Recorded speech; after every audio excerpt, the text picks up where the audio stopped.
Radio Liberté Kinshasa, Balandia, Canal Congo, Télévision, Balandia. C'était Véralik. Merci pour la fidélité Nabino. Le rendez-vous des auditeurs, le rendez-vous Nabino, rendez-vous Nabiso, tout coup de la Nabino pour ma solo. Il y a Congo, ma solo, il y a politique, émission permettre Nabino pour interagir.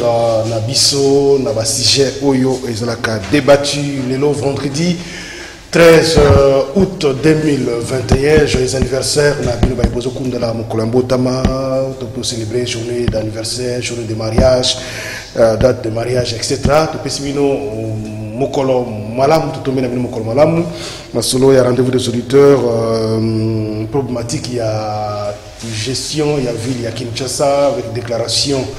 Il y a des députés nationaux par le canal, il y a Jean-Marc Abound, réaction, il y a des députés provinciaux par une déclaration aussi, lobby, pour la Kolbaki. Oyo, le bami de ma collègue Nabango, et Zapeza, Nanzelate, Kinshasa, ville à Kinshasa, assemblée provinciale, na exécutif na Yango, Bazako Bunda, semble-t-il, pour changer la situation par rapport à Bane et l'équipe. C'est là. On regarde les moyens oyo qu'on disposer parce que voilà, tourne bien la quatrième émission, il y a Mokonalelo, qu'on a l'Assemblée nationale qui adoption, il y a résolution mettant en place une commission paritaire, opposition majorité, pour l'Italie qui examiner le dossier, il y a différents candidats où il va désigner pour occuper le poste à niveau il y a commission électorale nationale indépendante, majorité opposition, les députés vont libre pour s'inscrire dans la commission. Oyo et c'est Nikobanda Moussala pendant 48 heures, donc au plus tard samedi, ce qui changement et pessamité, bongo rapport, il y a commission pour l'Italie antérieurement, il y a candidature, il y a dossier, il y a différents candidats. Alors, les invités sont là pour la courbette à solo. Tous les gens qui Papi Moussa, il y a PPRD pour rejoindre les bisous pour le plateau, ça l'a équilibré comme d'habitude. Tous les gens qui Emmanuel Tibambe, Azali communicateur, il y a IDPS qui s'est dit. Ndeko Emmanuel Mbote. Mbote Mingi de Jean Médard, Mbote Mingi na ba téléspectateurs na biso ba congolais sur bazola na biso. Na pisté kulutu na ngai pe mopandi. René n'a pas bon. On a présenté avant eux, mais excusez-moi, à la Kouloute, on a quand même Kouloute n'a pas beauté. Et puis, on a eu qui souhaité joyeux anniversaire. On a avec autorisation parce que c'est une journée spéciale pour une consoeur, une amie à moi. On a souhaité joyeux anniversaire. Dorsiana Nzeba, joyeux anniversaire. Dorsiana Nzeba. Dorsiana Nzeba. Dorsiana Nzeba. Consoeur, on a eu journaliste. Merci beaucoup. Joyeux anniversaire, Naïe. Merci. Naïe Nzeba. Naïbi Banziba Moussous. Décoréné Bonganga Mbote. Mbote Deko Jomeda, Mbote na Deko Nangai, na Pesi Mbote. Na bato nyonso wa mesani ko talabiso na Pesi Bango Mbote, je pense que pour na bolingo Congo, to koloba nyonso o ezali pour na tina na Congo. Merci beaucoup. Tous les Landeko Papini na Uti koloba Moussa, avec télé biso li solo ya Barnabé bin Karoubi, hein? Ceux qui ont zaté, ceux qui ont bimaki, banda boka. Est-ce que c'est confirmé à Kimani? Toujours. Ce qui est vrai à la Congoté, d'ailleurs, c'est leurs informations. Même si on faut mieux informer que moi. À un dossier, il faut que vous se présentez dans l'invitation de l'avocat général du Congo, mais c'est présenté. Donc, ce qui est vrai n'est pas au pays. Donc, s'il n'est pas au pays et qu'il fallait qu'on réponde à l'invitation de parquet, il y a le bani. Nous avons la question qui a les Africains solo, les Akalev nous tombent. Pendant 2-3 mois, la Kinshasa va avoir la place à Zate. Ne peut toujours avoir qui est bien. On a la cible, les Africains solo. On va avoir cette perquisition dans telle résidence, c'est ma campagne. Cette perquisition, il faut être à Bao, nous sommes batikali. Pendant l'accent à Moukili, qui est tout puissant, ils ont la carte Zate. À un moment donné, au Rose Alanayo, on va pouvoir nous surtout à Moukili. Par exemple, Belé, Baroua, Bisaï, Mobutu, tu es presque à Bango, à tes apôtres, mais par exemple, où il faut terroriser. Que le tout puissant est à la carte Nzambe. Le puissant, et ça sera par rapport à une période donnée. Après, si on a une puissance de Sili, et Sili, Jean-Marc Kaboul, le tout puissant. Non. Jean-Marc Kaboul, le tout puissant. Non, c'est faux. C'est faux. Jean-Marc Kaboul, président de Jean-Marc Kaboul, dans certains générations, Augustin Kabou, Yachilou, Maman Abouté, Baza tout puissanté. Baza acteur politique, Baza pour mettre un point de vue par rapport à la vie sociale à la Congolais.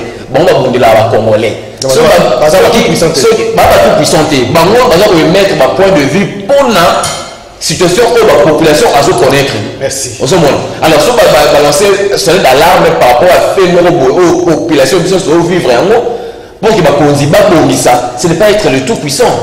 C'est ça. Ça, c'est la perception de l'opinion, peut-être, hein, une partie de l'opinion. Ce n'est pas une grave, toute l'opinion. Non, on va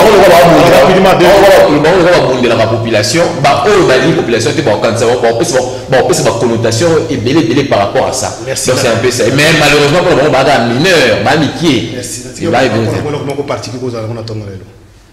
merci pour un sujet particulier de Jean Médard. C'est même où tu vas vivre situation où on a une à chaque fois. Bakonzo baza ko diriger presse ya mboka na biso ba meka un peu kotala dans le secteur ya presse et ça la passe mingi voilà on a vraiment excellence Patrick Moué ya Katemwe Nathalie P président Gabi Kuba ya UNPC on t'a ça la communiquer pour recadrer certains pour recadrer biso ba pas ça qui va moyen et ça na pas ba kosi na ça peut ancien journaliste sinon le bon c'est parce que ça na kata domaine on a la tangeli ozomona parce que j'assume quelques fonctions politiques momentanément et au moins ils ont exercé mon salaire ça fait très mal pour moi trop de ratés trop de moutons noirs bah continuer le domaine et puis parce que c'est un journaliste mieux surtout pourquoi je dis ça bah il faut bah fake news et eu place n'a pas information tout le monde a joué quelques journalistes bah auto publier rapport moi dernièrement oh non au VDA tout déjà au VDA de tourner mbongo.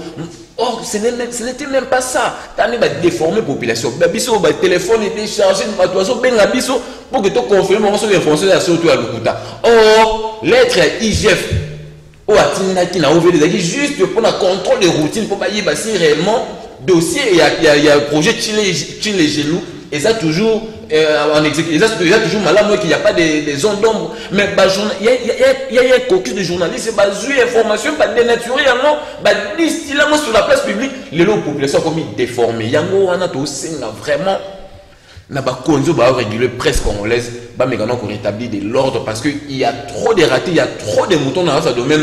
Oh, le dernière image de journaliste, les gens ne jamais organiser là. Je c'est pas fait que nous avons des mécaniciens, des mécaniques, des garages, des électriciens, des pêcheurs, des image de corporation. En tout cas, il faut veiller sur Yango. Dossier à OVGP, à OVD, bateau soit bien il n'y a pas eu de détournement par rapport à projet de Chile-Gilo. Il s'agit juste de lettre IG Fatindaki, lettre pour le contrôle de routine. Il y a un projet. Bon, ou bien projet, on les a toujours bien ou les a mal. Ce n'était pas question de détournement. Donc, on a un peu mettre un peu dans moi, on a fait moi éclairage par rapport au dossier. On a pu mettre en garde tous ces fake news tout le temps qu'on termine l'image à presse congolaise. Merci, Ndeko Emmanuel Tibambe. Alors, Ndeko René Bonganga, commentaire mon bouquet, 1 minute, 2 minutes, si j'ai parti sur Zarango. Merci beaucoup, Ndeko Jameda. Nakozwa maloba okola ndeko autai koloba sur eloko ebisaki biso l'aide des puissants oyo na éviter entre guillemets pour ba fake news comme ebele ndenge ndeko autai koloba lali na mwa balinière soki nini azo katisa ngola karubi ndenge ya kewana na sepeli na ndeko makambo alobi ke bato mosusu bayeba keloko neloko ezane bandeli mpe na suka nango ngana ko tirer attention et surtout biso bato tozali siko na pouvoir et servir biso comme leçon tomonaki bato wana ndenge bazalaki lolenge ni bazalaki kosala lelo ezali acharnement contre bango te mais ezali mbeba oyo bango moko basalaki alors biso to tomber na piège wana te tosala oyo mibeko ezali kotinda to éviter ba erreur bango basalaki soki bango abandonnaki loi bamimonaki ke bazali bato makasi tolanda ba exemple wana te otoyeba ke tobandi mpe tokosuka eza na mosusu bakoya nsima soki tomi se comporter ndenge wana ezali mabe to efriser leçon ya morale ya komi se comporter bien de façon que ata mokolo mosusu tozali na pouvoir te mais tozala kimia na mboka tozala référence. Voilà, on a pas de évangile selon M. René. Oui. Alors, bonne nouvelle, hein, on a masque, 15 millions de masques, lobby, rendez-vous des auditeurs. Effectivement, on a assisté même à la cérémonie où il y a réception par les ministres de la Santé. 15 millions de masques commandés à l'époque, hein, par le gouvernement sortant. Jacques Moua, tant qu'on a réceptionné en gros, Bandeko, Salaki Moua, Makile, démarche, parce que Moussou, Perdak, Bambongo, Bango, Bango, Finansaki, projet, voilà. Mais livraison, ça a posé problème. Tout le monde a mis ça là, ça a problème. Ça a fait ma société, ma société quand même qui met l'élo, va pousser au de soulagement parce que le gouvernement a fait que la première étape va réceptionner ma masque na bango. Nayoki président du collectif na bango lobi azoloba, ça va vraiment toucher plus de 4500 personnes, travailleurs, derrière projet wana, ça les démarche belé, ils ont aidé, répondu à l'appel du président de la République à l'époque pour le coronavirus. Mais malheureusement, Bazalaki est un peu quelque peu délaissé, mais mieux vaut tard que jamais, l'actuel gouvernement a eu décision à travers le ministère de la Santé pour réceptionner masques. Voilà, du premier lot, il y a 15 millions de masques qui réceptionnés depuis lobby. La grande satisfaction, il y a des bénéficiaires et je crois que ça va aider la population. Le fait que moi, symbolique, hein, pour que ça gouvernement, c'est quelque chose, dans le accompagnement de la période de la COVID-19. Alors, René Bonganga, dossier, il y a Kinshasa, les alliés gouvernés. Ça, c'est la déclaration en semaine. Où le président, il y a IDPSAI, mais la casquette, il y a député national. Avec ma collègue, il y a Kinshasa. Ça, il constate que Makabozo marché.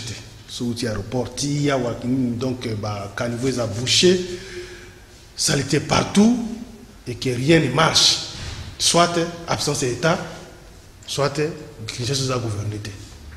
Lobby na moni olandi pe réaction va député à Kinshasa. C'est vrai que va député national va s'adresser à qui na gouvernement provincial, on a gouverneur à ville, mais surtout comment on a évité, ce sont les députés provinciaux, quelques députés provinciaux, une vingtaine, on a moni l'image, on peut baser, ça les déclaration pour répondre à collègues de députés nationaux. Non, on va lobby, ils ont reflété vérité, pas la vérité des urnes, mais la vérité sur le terrain, de refléter analyse nayo, réaction nayo pour différentes déclarations. Merci beaucoup, Jean Médard. Et surtout pour le constat au Basali. Je pense que honorable Jean-Marc Kaboun a lobby au Congolais Basali Koloa Mikolonios, particulier ba Kinois, Disopéwa, tout le Bango Mikolonios. Dans le cas qui n'a été endommé, Mokolomoko boy batuna kinga ipona remaniement salaki na lobaite il fallait pas remanier, il fallait démissionner. Wana lobaki angoli boso parce que gestion na ye ezali mabe. Bayi na Kabundu bayi na été oya lobby ba congolais ou ba kinois bazali ba témoin. Na oyo bazali ko vivre. Zando banda bukati lelo. Je pense qu'avant même Jean-Marc Kabunda Loba, qui conseiller spécial, Chimanga. Azaraki, la commission, Oyo, tant que chef de l'État qui est na Zando, Oba Salaki pour passer la suivi. Mais jusque-là, beaucoup de questions, Oyo Batuna, hôtel de ville, Tilelo, Bazoa réponse. C'est pour cela, conclusion à Bango Israël qui en tout cas, Israël une vaste escroquerie. Nalandi réaction à bande qu'on a besoin de députés, ils ont preuve de plus, ils ont l'accès à Bazali na poche Angobila. Parce que ils ont un besoin de dénoncer. Mais maintenant, nous sommes na communicateurs et hôtel de ville et tout ça, mais assemblée provinciale et commission porte-parole et exécutif. Et donc ils ont l'accès à Otoyokaki, de Kumukebai. Bambonzo Mbonzi, Bazolo Bakeno, Azua, Assemblée provinciale, ils ont la poche. Bako qualifié président IAIDP, c'est pas Mognon Sobakoki. Mais sur le terrain, en tout cas, Azan a raison. Tout fan na Kinshasa, tout tambola, tout le monde, Nyon Sonenge Zako tambola. Et l'oko Malonga, égalité. Donc, il va député provincial, par contre, quand même, il faut résoudre ça. Wapi. Moyen, quel que soit, malgré les conditions difficiles, les moyens, le gouvernement peut aussi avoir des moyens pesants et rétrocession comme ça. Mais on a quand même l'éclairage de la ville à Kinshasa. Éclairage Kassi, donc c'est quand on s'est maté depuis toutes ces années. Kinshasa, il y a moins de bah, né à belle époque, éclairé. Ils m'ont dit que ça c'était à partir de quoi, quartier 1 jusqu'à centre-ville, chaque jour. Tout ça, ce sont les efforts déjà pour la ça, c'est pas la, c'est pas Makamboyo, Kabound et les autres Balobi. Na landaki depuis na Boutou, na ebi que bataille médiatique est ma casse. Hôtel de ville a tindi battu sur le terrain que Bami s'attaquer na déclaration. Mais la vérité reste têtue. Bon, Makamboyo bazolo les ambo kamoko les ambo sikate. Na pena de go tambra makuru ato lukara batera sia. To filmer peut to l'axi que oyo ezani. Mais est-ce que perception la réaction à députés provinciaux, on a dit par exemple que le gouverneur réagit, mais les députés c'est vrai parce que peut-être qu'ils ont la responsabilité comme élus provinciaux, au lieu peut-être de se mettre ensemble avec les élus nationaux parce que tout bazar élu dans la même circonscription électorale, ils ont défendre cause de la population, mais comment la réaction ça montre que sur cette question du moins pour les intérêts personnels. Comment faire pour que position il y a Kabound les cas parce que les gens croyaient peut-être que on va salir déclaration ça veut dire que Ngobilazo qui est déclaré. Mais maintenant les députés vont être censés il y a que sanctionner le gouverneur. Alors non Makamba député national mais la vérité bah c'est pencher dans Makamba Tali budget national pour Makamba Tali. Oui. Bah rappelez pas compliqué Ngobila kende ou pas mais bazali comme s'exposer na sanction populaire. Il faut pas y bayango. Parce que ba Kinois to yebi ndenge nini ville ezali juré nakota natangelo likambo azantu likambo apaka zuma na lubango chaque fois awo mutayo kabisa ezate ozomona ba député bon na yebi que za pona ba intérêt na bango po soki ezali pona souci ya bakino bako ko tema liboso te bako ozalandi batu moko makaba alobi bo ndenge ni bonabo yakana no qu'est-ce qui se passe est-ce que maka ube ba kei et pas ba ndeko na bango na ba député nationaux bo pesa biso ba élément tozanango Bozanango, biso peut ça la banquette, toyeba. Kaka pas ça même que ça la banquette va répliquer. Bon, oui, va battre l'angobila, va peut des aliments, et aussi là. Mais qui n'a pas la bango. Bazali comme c'est exposé dans la sanction populaire. Donc c'est que président AIDP Salobi et Zali Oyo, qui n'a pas bazali koloba mi colonios. Balinga il a dit la vérité. Et la vérité là, les alliés vivent dans batunion sont dengue tout le temps. C'est pas une vérité universelle. Hein? Non. Toujours contesté les députés provinciaux à plus de points de vue là. Alors on dit que Emmanuel Tibambe. C'est vrai, c'est bien que ça la déclaration. Mais Bakino, Congolais, pour ça la déclaration, pas nécessairement déclaration, mais il faut qu'on ait au-delà de la déclaration, solution. Les députés nationaux vont saluer les déclarations, oui. Mais qu'est-ce qui va arriver après? Non, mais d'abord, on a un lobby que les tout-puissants, Kabound, on dit qu'ils ont été tout-puissants.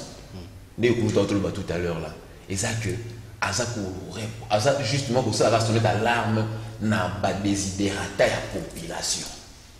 Président Jean-Marc Kabound, Aza élu, c'est parmi les meilleurs élus à ville à Kinshasa, la circonscription Mohamba. Je crois que vous avez premier dans Mohamba, si je ne me trompe pas. Donc, il faut tailler dans Mohamba. Et puis, avant de Kingabwa.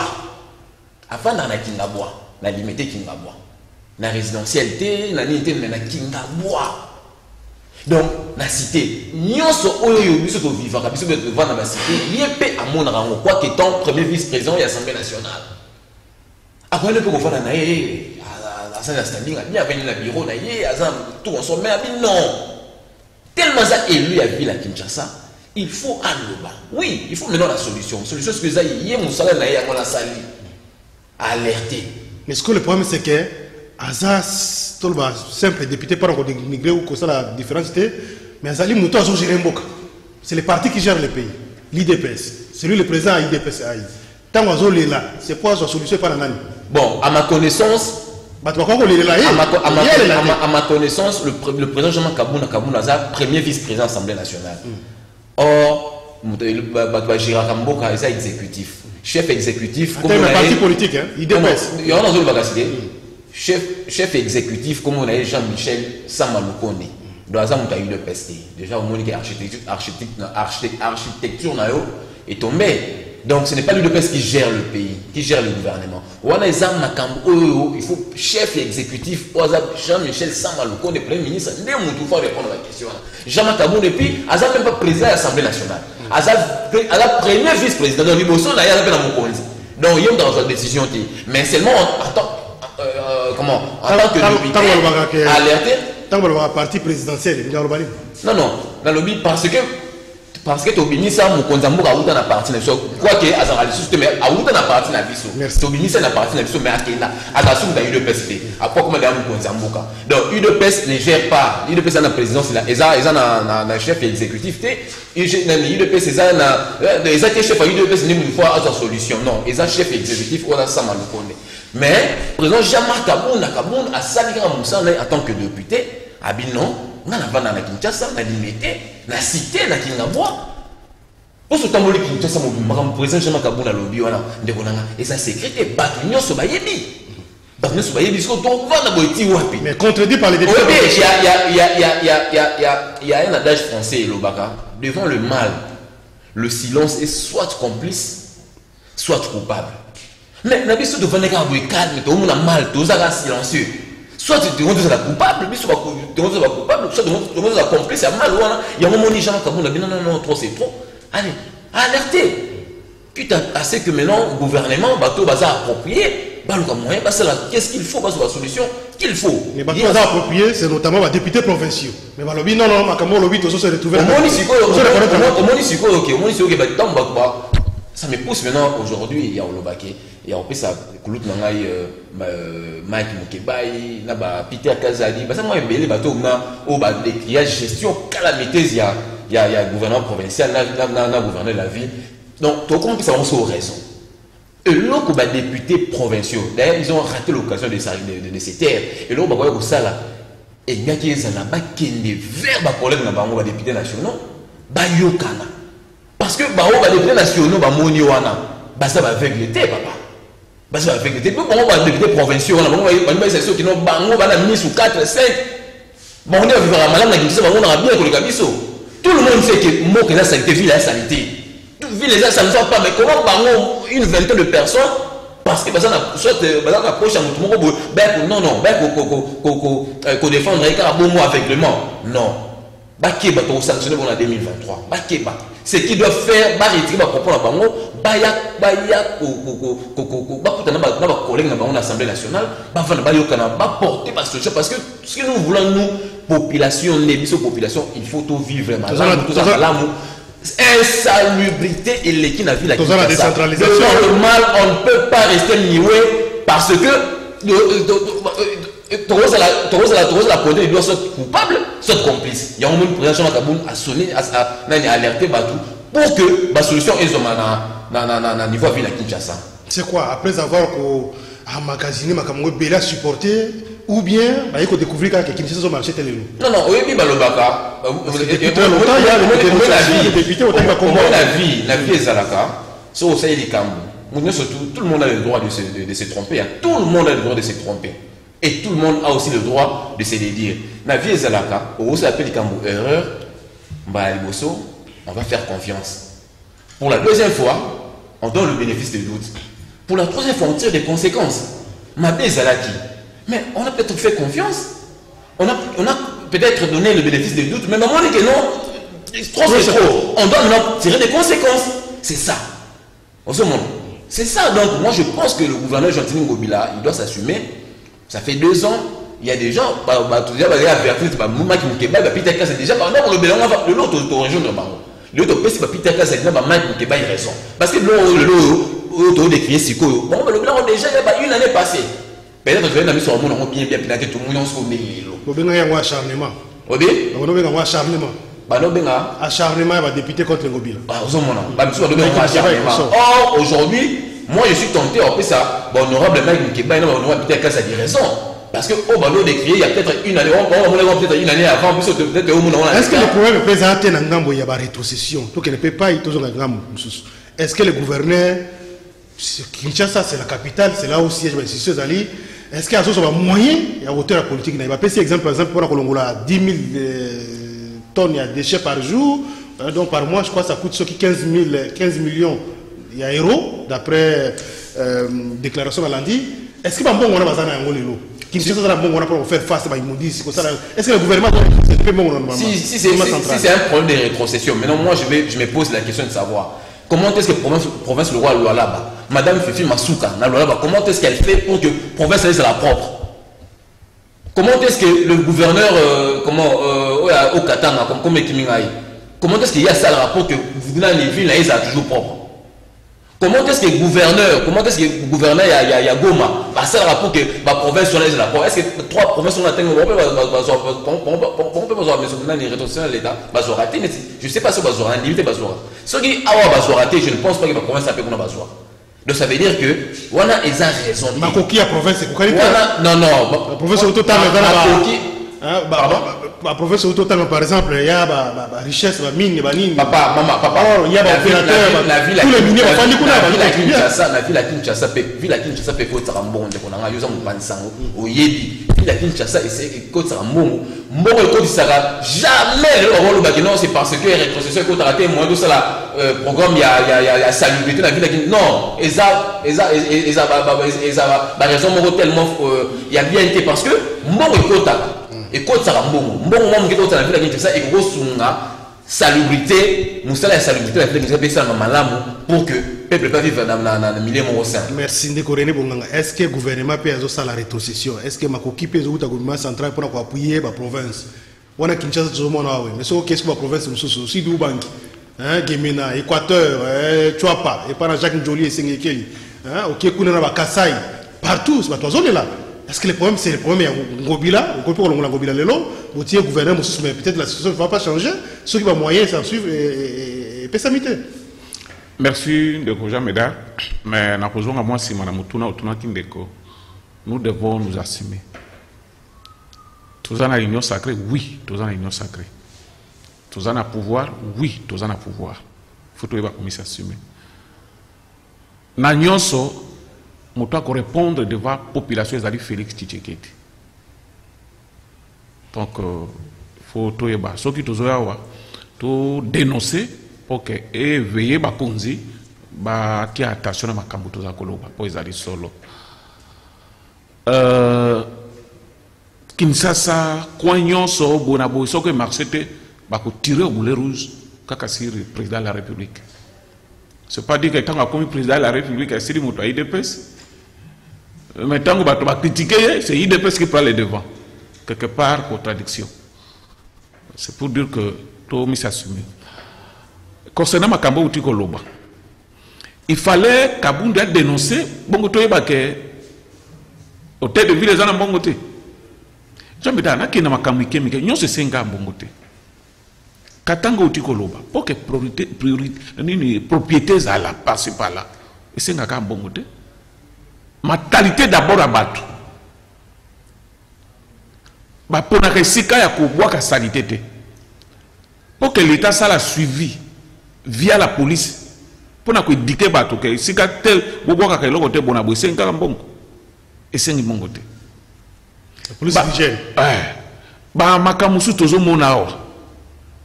Ba wewa ko respecter consigne. Est-ce que 5 ans bongo? Non. Ce qui marque Kanguga Lobike, hôtel de ville, les alliés gérés, je pense qu'il y a le ma Kambébélé. Tokomo na ba policier ko wela misolo na ba chauffeur moi ma kamniken ke les alliés belé. Eux ils ont l'accès que ville les alliés bien gérés. Il y a un policier qui est Kinshasa, un député professeur, mais les policiers dépendent du gouvernement central, c'est ça le problème. Il y a intérieur géré par l'IDPS. Je pense que ça, c'est la réponse, c'est le député professeur. Kinshasa, c'est que la première province et que la deuxième pour la côte sa mission. Bah taxi au bazo zoua awa nyonso awa na ville Kinshasa et que dans le gouvernement central ils ont le quota. Ce qui va coquiter, bah tika, bah tout mususu ba meka. Osomono na mokuse toyebi ke gouvernement oyo e ko héritier mboka oyo ke ba konzi oyo lelo bazo kima passer par là ba vidaille déjà ba caisse ya l'état. Osomono mais mokonzi ekolo azali ko sala effort azo soso amelakaka oyo kokina ngongo nae gouvernement pe ezali ko tia ba moyen à disposition ba province kaka ba moyen azana yango. Mais yo peut la politique na yo que na moi mukeo ngana zozwa ni na koko sala tozolanga deserka okaka denema ba mbongo moko ebunga kuna bona bo mbongo na ezala soki ezala ki mbongo ya gouvernement certain ndenge ni bunga ki na bureau na bango. Non, ils ont le quota. Je pense que gestion, il y a Ville Kinshasa, ils allaient ma solo. Merci. Alors, problème, ils allaient wanande, Zatini, à Longwa. Batian, Moussousou, Ayana politique, Moussousou. Alors, on a démissionné. Nous sommes démissionné, ça va passer à vous. Moi, pas si, mais apparemment, ça soutient ma casse, les députés provinciaux. Non, les députés provinciaux, en tout cas, il faut. Bayoka son. Bayoka son, il va ça. Baléka Kinshasa, oui. Na banzela biso na bango to le kaka bako sacrifier toute une capitale pour na ba terrain na bango moko te osomon est-ce que Marc Kabund abanda ko défendre Ngobila te parce que ceux qui parti au pouvoir et mis s'impliquer dans les cambo ba monique trop c'est trop na peso exemple moko makambo azan olanda ka sortie médiatique ya Chimanga. On se rend compte que tout le monde dénonce, mais il n'y a pas de solution. Solution, ils allaient départ et Ngobila. Mais solution, c'est ça. Oui, mais à c'est ça le problème. Il faut qu'il y ait. Tant qu'il y a qualité, ça veut dire que solution est c'est ça. En d'autres termes, tant qu'il y a qualité, solution vous allez. Non, moi je pense que d'abord le problème c'est M. Ngobila. Le problème, hein, le premier problème, c'est que mais à l'Ibossona, M. Ngobila. Et c'est là que le problème est résolu à 50 ou à 60%. Et les restes, on verra déjà dès lors que, au moins, dans un ensemble, lorsque déjà il y a quelqu'un qui représente un problème, moins pour évoluer les actifs, il faut que le moyen qu'on extirper mon tour, on représente un problème pour qu'à faire qu'est-ce qu'on doit faire? Comme le gouverneur, c'est lui l'architecte principal, moi je pense que il vaut à ce que avec le moine soit par des missions, soit par d'autres mécanismes, parce qu'il constitue la majeure partie à problème dans cette histoire où il y a une salubrité dans la ville à Kinshasa. Merci. Donc son départ serait vraiment un ouf de soulagement pour que Kinshasa soit moins besoin de. Merci Ndeko Emmanuel Chibambe. Tout ça désolé, hein, Ndeko il a peu perdu opposition. Comité malheureusement donc plateau ils appellent dans l'ingakate. Alors, tout cas, point à rapidement, mise en place, il y a commission paritaire, résolution qui a adopté l'Assemblée nationale, commission paritaire pour examiner différents dossiers, candidats, délégués, pour siéger dans la commission électorale, bureau de SICA, puis la plénière, il y a SICA. Ça intervient dans la confession religieuse, nous citer, pour éviter de moins que peut-être évoluer, mais jusque-là, pour éviter que il y a noté pour la désignation de Moutouna. Il y a composantes comme il y a FCC, PPRD particulièrement, il y a Zana concerné. Alors comment ça va se passer antérieurement, ça va, c'est le forcing. D'ailleurs ils ont fait la déclaration hier, la FCC. Bon, c'est fidèle à la Kabila, c'est la déclaration via député Manara, le président du groupe parlementaire. On constate que l'Union sacrée a la forcing. Bon, premièrement, la déclaration PPRD, il faut s'abstenir. Pour participer dans Marambouana, il faut que le pays a bloqué pour la banque. Et puis, nous sommes en démocratie.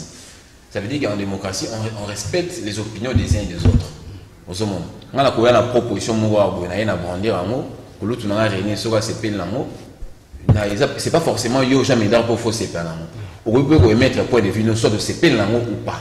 Nous sommes en démocratie et je vais respecter ton opinion. Donc, on va s'abstenir, à ne pas participer à la commission, on a peut perdre la confession libre à eux. Mais il ne faut pas dire que le pays ne va pas sombrer à cause d'un baron.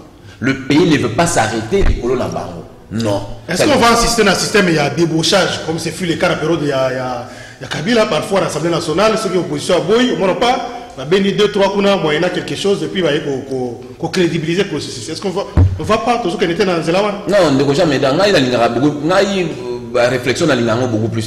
Pourquoi on doit toujours croire que les députés ils ne réfléchissent pas par eux-mêmes? Est-ce qu'il y a un groupe surtout? Et ça, est-ce que tout ça, un système monolithique, chef à lobby, il y a un photo de l'année. Vous avez un groupe, on a perdu, bon, ceux qui vont assister, ce n'est pas qu'ils seront débauchés, moi, il y a quelque chose de lobby. Non, moi, je vais estimer que non. Je vais constater que certains députés, il y a PPRD, bandimi au côté, parce qu'ils estiment que cette question vaut son pesant d'or. Ils ont marqué le moka. La soit c'est mot d'ordre pour ça, mot d'ordre de Toboya. Il ne faut pas toujours croire que les députés ne peuvent pas réfléchir par eux-mêmes, ils doivent toujours tout le temps être sous-doyen. Non. Et je ne pense pas vraiment que les députés au Bazana à venir et à garantir carrière dans Bango, c'est faire sous-doyen à tout moment. pour un instant, non, moi je ne pense pas. Sur les gens qui vont participer, et vous avez par conviction, bah, il m'a sur le Mboka, parce qu'on ne peut pas être traîné, qu'on soit toujours dans l'injonction, parce que le parti politique, non. Mais je rappelle ici, il a rappelé, ceux qui vont participer, il faut y aller Mboka et que vous allez sombrer les colonnes en bango. Il faut, non, là il ne faut pas que non, soit que tu dépasser 2023 parce que bango, côté la commission Parlement, il y a l'autorité numéro 1, l'autorité hiérarchique, pour la CENI, à cause de la décision, pour que Maramole ça rapidement, commission, animateur, il y a CENI à temps utile parce que Nicolas Pembeni, 2023, nous voulons des élections. Nous voulons des élections. Merci. La limite, c'est ça. Dans un exemple, moi, je vais vous dire. Bissou en 2006, Bissou a eu de pièces en 2006. Tu as boycotté l'élection. Tu as boycotté l'élection. Mais on a constaté qu'il y a eu des élections, ça m'a dit. Or, tout ça, le premier parti à mon ennemi, il y a opposition, tu as et puis tu s'enrôles en 2006. Tu as s'enrôlé. Tu as tout ça, le monde de président, comme le docteur Etienne Tshisekedi dans Moulumba. Mais on a constaté qu'il y a eu des élections et Salamara. Nous sommes la monnaie qui va au Kénété, tu as respecté la vie dans Bango. Mais il y a une élection en 2023 et que Salama. D'accord, processus, il y a désignation, ça moi, le problème, mais finalement, ça a évolué. On avait apprécié au départ, sagesse, il y a président de l'Assemblée nationale, il y a Zongisa qui soit confesseur de Djiba Solola, il y a toujours été, processus toujours pour rapprocher Bango. Mais l'actualité, c'est qu'hier, l'Assemblée a voté Bongo résolution pour constituer une commission paritaire et vous allez composer une opposition dans la majorité. Mais tu as vu que l'opposition à l'Assemblée nationale, jusque-là, qui va concerner. Comment ça va se passer? Tu vas se retrouver dans une situation avec la commission uniquement avec la majorité? Ou bien, bon, quelques-uns, dans il y a opposition, c'est distinct, on va rejoindre, il sacré pour mettre en place la commission. Merci beaucoup, Mopadi Sango. Mon problème est à processus, il faut tout le bango avec beaucoup de sérieux. Parce qu'il y a des autres définir avenir l'élection d'une manière apaisée. Et à ne pas oublier que le chef de l'État a promis aux Congolais qu'il va organiser de bonnes élections. Et organiser de bonnes élections, les autres dépendent de la processus ignos. To bandi ko mona moi yiki muke commença par la confession religieuse. Na lobaki ngona ba etando mususu que bon c'est mal parti. Oui, tu as une élection, bien sûr, mais tu as réglé. Tout ça, la moindre différence. Tu as une mingi ke o esalema ki na ba ndeko yo bakei biso to sala yango te.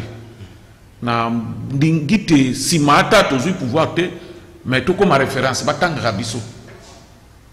Bon, tout le monde qui makambo Arochar et le cas qui a ti chef de l'État a boya ki yango. Aboya Kiango parce que ceci c'est la quitté et puis qualité à bateau bakende kotika rapport na yango na kolanda kande ni makambo zo sala na moni c'est comme si toujours tombé toujours kana bairero wana na kosenga na assemblée nationale a vidé nan ba ressources na ye pona ko luka consensus a kende nan rapidement parce que on ni bato mususu neti yozoro ba opposition de konabiso ya FCC. Là, on a la mouka. Comme il a appuyé, si les confusions ont régné, là, confession religieuse. Et c'est déjà un problème. Parce que, dans le régime, l'opposition est mise à toujours dans l'église catholique. Et ça a un peu moins de complications pour le régime. Pour vivre en Gobi Somoko. Tout ça, l'assemblée. Tout ce qui est élection par défité, na kosenga na ba politicien boka na biso baluka quand même moi consensus c'est dit base et ça quand même moi solide to yeba ni to ko sala parce que na ndenge toujours mona bon bato wana ba yo qualité bato yo ba présenter rapport wana baza na qualité te et commis ba commission wana o rappeler bato position ya FCC ou azali reconnu comme opposition balobi bazali partie prenante. Alors, qu'est-ce qui va se passer? Et ça la biso majorité, to kende kaka bongo. Est-ce que ça arrange? Je ne pense pas. Dans les 48 heures, miracle, ça, peut-être que c'est... Il y a encore du temps, il y a encore du temps. Nakosenga na sagesse il y a Assemblée nationale, balukana no ba vider moi ba zone d'ombre wana. Tout le monde a quand même moins clair. Et la tête que tout kendeka na ba élection pour tout kin. Mais tout le cas que le chef de l'État a dit que tout organiser de bonnes élections et soit placé dans le. Voilà un peu réflexion. Merci beaucoup de Coréné Bonganga. Quelques appels rapidement 082 33 33 749 Toubeti Masolo. Il y a déclaration pour Italie Kinshasa, déclaration des députés nationaux à Kinshasa, puis déclaration des réactions des députés provinciaux à Kinshasa.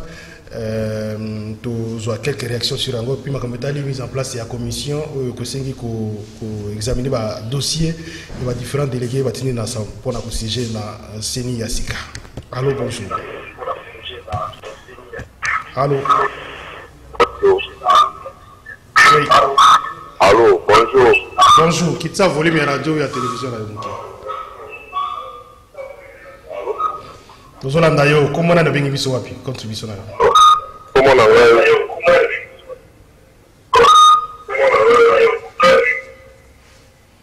alors, Ndeko, suite à Belé, tous appels sous 082 33 33 749, tous appels sous. Allô, bonjour. Oui, allô, bonjour. Oui, bonjour. Ndeko percute la commune à Kassavou. Mais il a parlé, on a dossier où évalue que les Canadiens la vie sur Kinshasa. Quand on va sur Loba, nous avons biso population théologique, marque, j'en ai la vie déjà en routier. Mais on a biso qui doit répondre biso. Pour attaquer gentil, à toucher biso IDPS. Le au Gabon, à l'objet que non, vie est mal gérée. Mais lui, c'est-à-dire, nous sommes toujours à droit à se soumettre, mais la Makamori IDPS, on va se dire, oh, population de Loba.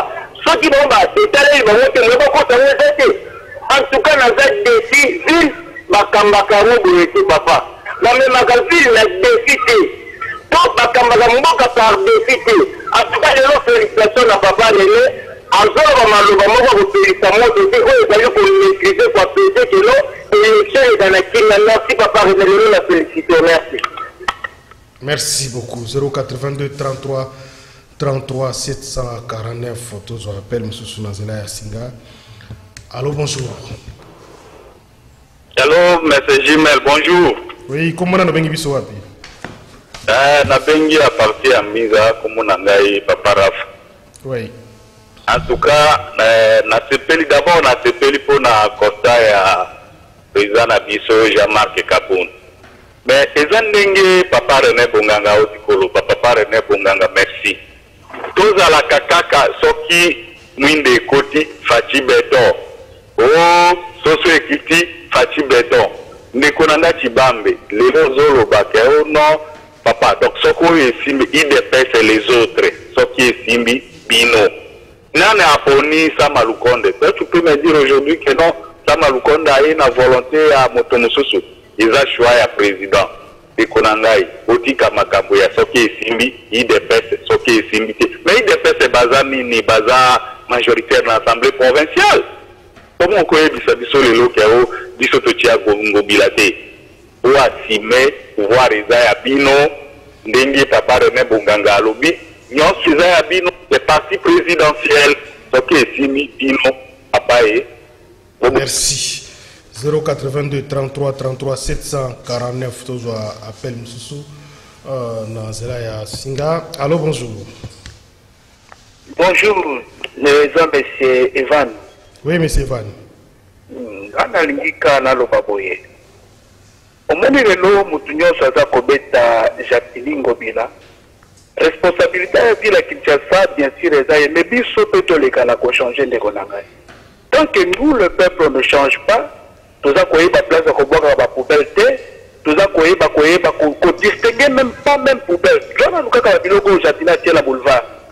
Et ça, on a voulu qu'on a recyclable, il y a causé à salité. Mais les gens ne savent pas même distinguer tous ces deux mots-là. C'est tout un problème. On doit d'abord travailler les Quinois pour que les choses changent. Attends, le Bolongo, les Jatini. Moi, je vous assure que rien ne va changer. Et Yami Balé. Aïe, ndeko accueilli malheureusement. 082 33 33 749. Toujours en standard Nabiso. Allô, bonjour. Bonjour, Jean Médard. La piste de la plateau Mbot. Jean Bikila. Oui, ndeko Jean Bikila. Ndeko Jean Médard. Acte Ngobila Azalaï proposé et Azalaï en complicité avec quelques autorités, quelques autres autorités, il y a beaucoup. Entre autres, Azalaï protéger la présidence de l'Assemblée provinciale. C'est pourquoi, par des députés de l'Assemblée provinciale, quand on va décrier la façon dont les alliés gérer, on a les président de l'Assemblée provinciale pour protéger Kaka Ngobila, voire même président. Mais c'est grave ça. Quand vous avez Kizando, Bana Mboka Balilaki, vous êtes là pour étalement qui monte les Zalaki Nini. Les Zalaki, intervention à président. Donc la minute, là, j'ai toute la question. Déclaration de Kabongi, et ça différent na Nini, na Oyo, vice-gouverneur, Nerombungu a déclaré. Allô? Oui, toujours là. Et ça différent na Nini. Alors, on va donner pardon na vice-gouverneur et puis posons une place là. Et dans ma Kabunga, ça là qui voit quand on va décider vice-gouverneur. Donc là, dans le Baboye, et Zalika Kaba Venture, le groupe de Sala Oyo. Et Nini, pétition, il y a débat avec Nini Oyo, Nani Oyo, Ndeko. Député de Mike Mokeba, il y a des procès contre le gouverneur et d'autres traînés. Donc, et l'autre, ils ont salé Maoyo, et Zalika a distraction, et l'autre, ils ont salé Ngobila à Longwa, et puis il. Merci beaucoup. On s'arrête là. Nandeko, tous appelle Moussou rapidement. 082 33 33 749. Allô, bonjour. Allô? Allô? Oui, alors, Mbote papa, comment on a bien vu comment on a Jacques na bien binga. Oui, ndeko Jacques. Na ni na pesa conseil na bande na biso IDP. Batika makambo ya triomphalisme, makambo ya forcing. Et là le coin de quoi lobike, bajira kamboko na équité. Et puis baba na par exemple ya mabe akala, bazo sango siko que non. Les Gambo, Bosso, tout ça, on peut la pas passer. Finalement, il faut ça. Il faut que ça finisse à Makambakala. Combien de la solution c'est aussi longtemps que le système est changé et quel que soit mon sababotia, à la moussa, IDP, à la moussa, parti ni, et là, comment on va changer? Pas changer le système. Tu veux dire que l'IDP, c'est une cause d'un système et à changer, va gouverner, se passer à l'IDP, c'est là-bas. Mais ce n'est pas ça la solution. Pas changer le système, pas corriger comme. Non, ma cambre est belle, on va s'occuper là. Et là, on prend de comment on là. Na parlement et assemblée professionnelle. Parce que c'est ça pour les béné.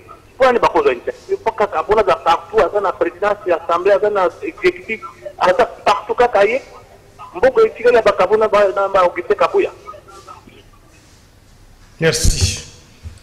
Toujours dernier appel pour Mokoralo, dernier appel, on a quelques messages et puis il va inviter, il va couper ça à l'île Ouayasuka. Allô, bonjour. Allô. Bonjour, le oui. Na pesi bande ça va en ma partie alimentaire 7e. Na vie bouquet. Et le moment va y barater. On est député pour la France qui a la balle. Dans sa province. Mais ça a ceux qui a été Francis Chibalabara, papa n'a eu un fait ça. On a fait on les a tous sur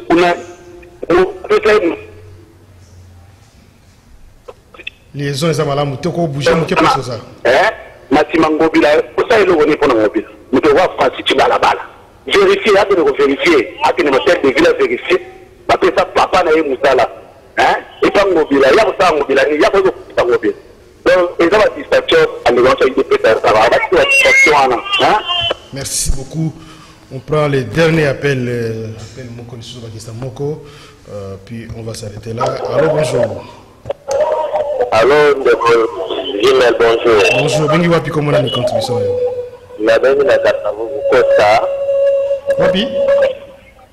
Costa la bengi na Kasavubu. Kasavubu, OK. KV. Na lobi. Et nous proposons ça la désordre de l'union surtout ça na mboka oyo ezaka kapo bazozanga bilan côté ça peuple congolais. Il y a un moment de désordre de créer la cour constitutionnelle la bango la télé la la bango partout là-bas et des bango na prochaine élection. C'est ça la malamu bilan na est positif il y a que vouloir ou pas peuple à voter yo.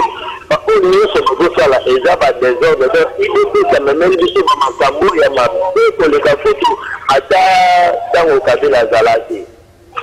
Ma promesse c'est qu'il y a un peuple congolais à ta mort de la réalité. Et puis, par inviter les autres dans la partie de Yewana, pas dans la sonité à Kolobaga. Merci. Tous ceux qui sont là pour les lots, on attend quelques messages rapidement. Bonjour Jimel, c'est Jimmy Carter, c'est député provincial de Kinshasa, qui ont fait une sortie médiatique ratée parce que les Congolais, donc les Kinois en particulier les Kinois, savent qu'Ngobila n'a rien fait pour la ville. Ils ont prouvé à la face du monde qu'ils sont dans la poche d'Ngobila. Triste pour ma ville, rien ne marche. Mukebai Nkoso le disait tout le temps. Bonjour Jimel, échec ya Ngobila, ezali échec ya Jean-Marc Kabound, Ndeko Félix. Exemple moko, Ndeko Félix est allé appuyer Ngobila na likambo ya Zando, Paulin na Mbinza. Bonjour Papa Jimel et tous les invités. Ezo sala pasi ndenge mboka ezo tambola, même na ba réflexion ba invité na yo. Neti mutu ya IDPS azo pesa biso exemple ya 2006. Est-ce que élection yango et les kaka malamu? Merci pour na René a commis Zonga Moutou. La réflexion il y a des Placide depuis limité. Bonjour Jimel, il aurait fallu que Mukebai soit présent pour ce sujet. Pour moi, les députés nationaux n'ont pas à reprocher au gouvernement et surtout cette histoire de rame Oyo Ezo Yokar. Nous avons la population. Sauf imprévu, Tozana Mike Mukebai, lundi, une émission spéciale avec le député Mike Mukebai, sauf changement de dernière minute. Donc, Zongi la Makamwana Nyoso, motion, pétition, ça là qui contre le gouverneur. Comme Wapi, dossier judiciaire contre Komi Wapi, avec Mike Mukebai, sauf imprévu. Lundi prochain, Tozana a un rendez-vous des auditeurs. Bonjour Jimel, c'est Jimmy Carter. La déclaration à l'APK pour la défense d'Ngobila a été faite par les suppléants appelés 207. Pitié pour la ville. Ngobila a vidé cette assemblée en envoyant les titulaires au gouvernement provincial, selon lui, pour qu'il contrôle bien sa majorité. Voilà, Tokomi na Souka, Tosuka wana pona lelo. Bonjour papa. Monique Kakolongo Azana raison, maman Viviane. Kakolongo raison. Alors, décoroné, conclusion. Conclusion, ils ont dit que dans des points aujourd'hui que l'Oba, ils ont un problème à CENI. Dans la 16e Assemblée nationale. Et concernant le problème à la ville à Kinshasa, je pense que les Congo village doit courage de démissionner. Total. Merci. Ndeko Emmanuel merci Ndeko Jean Médard. On a dit religieusement un message. Je crois deuxième intervenant. On dirait comprendre bien, on a expliqué. Ndeko Jean Médard a posé une question à lobby. Il peut gérer. Pourquoi ne pas trouver des solutions? Moi, je n'ai répondu que la question à Ndeko Jean Médard. Je n'ai rappelé il peut na tête exécutif. Chef exécutif comme on Samaloukonde Azamuta UDPS. Donc j'ai répondu par rapport à la question qui m'a été posée. Donc je ne peux pas répondre au-delà de la question posée. Donc place de comprendre. C'était juste ça mon mot de la fin. Merci beaucoup Ndeko Emmanuel Tiba, mais merci René Bonganga. Nous sommes très contents, on a rappelé un dossier 15 millions de masques. Chaque fois, on doit attaquer un message. Mais maintenant que le gouvernement quand même répondre, en tout cas, je suis quand même honoré personnellement pour les amis, Bandeko, à tout moment, qu'on communique ce message. J'espère que la prochaine étape est le paiement. On va payer ça rapidement. Parce que ça fait plus d'une année qu'elle va fabriquer un masque. À Kinshasa, entreprise dans la société, le masque va être réceptionné gouvernement bomisa bisono bopesa bandeko na biso pour ezapi encouragement pour na ba PME na biso et ko motiver ba mususu ke lobi na ndele so bosali mbera ba répondre positivement. Merci na René Bonganga, merci na Emmanuel Chibambe, Karine Bébé assisté na héritier tout bilan de la tongo na lelo ndeko gérer za na réalisation émission Bruno na régie TV Onésime na radio Romain Makonda na web et na programmation TV. Merci beaucoup. Rediffusion 16h30 23h10 dans Radio Liberté Kinshasa, fréquence modulée 96.8 MHz. De tout coup, lundi prochain, rendez-vous des auditeurs. Deuxième partie, 10h30 avec Maxime Kabou. Bonne journée. Kiosque, 9h30, Serge Kabongo.